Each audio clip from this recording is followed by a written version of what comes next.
Hey, Slater Crusaders, super excited for our next guest. So here's the story. We last talked to John Tierney, maybe like February. It was right before COVID became like a thing. And we were talking about his new book called The Power of Bad. And John, right here on this show, said there are 3 principles you need to keep in mind whenever there's like a crisis going around. And they are: 1, the world will always seem to be in crisis. 2, it's never as bad as it sounds. And 3, the solutions could easily make things worse. So I had that in my brain. Then the COVID thing happened. And if you'll remember, we did a segment or 2 about that, about John Tierney, about the book, about how we should approach it with this. And then I strayed from that. And it's taken me months. And I'm finally coming back around. So John, I apologize that I've left your wisdom. I took it and then I left it, and I'm sorry for that. Well, my apology accepted. I mean, it was, you know, I mean, the book I wrote about so many fake crises, and let me just get the camera here. Sorry. You're right. Okay. And this one was a real problem. I mean, you know, this was a real pandemic, and pandemics are one of these things we've always had to deal with in human history. I mean, we're lucky today in that they're so rare. These used to just be routine. You know, there was tuberculosis, cholera all the time in cities.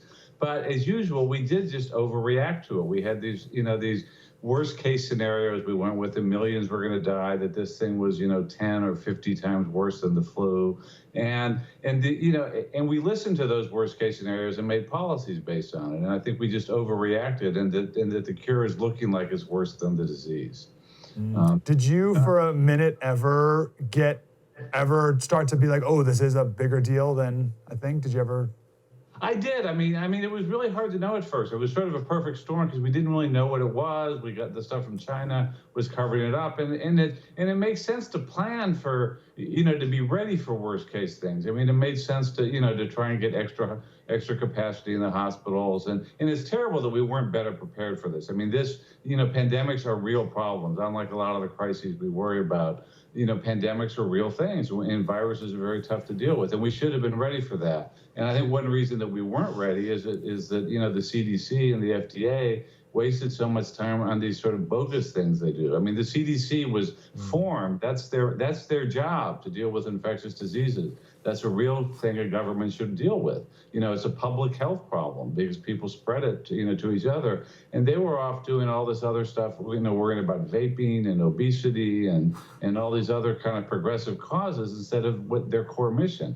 And then we found the FDA, you know, just had so much red tape, partly from responding to previous crises, that it just keeps adding these regulations, and so they're unable to deal with this one, you know, when it came along. So it was a perfect storm. We had this, you know, we weren't prepared. We completely botched the beginning of it, and I understand why, especially like in New York where I live, you know, that it looked very bad, and it made sense to take precautions. But I just think we've just gone so overboard on it.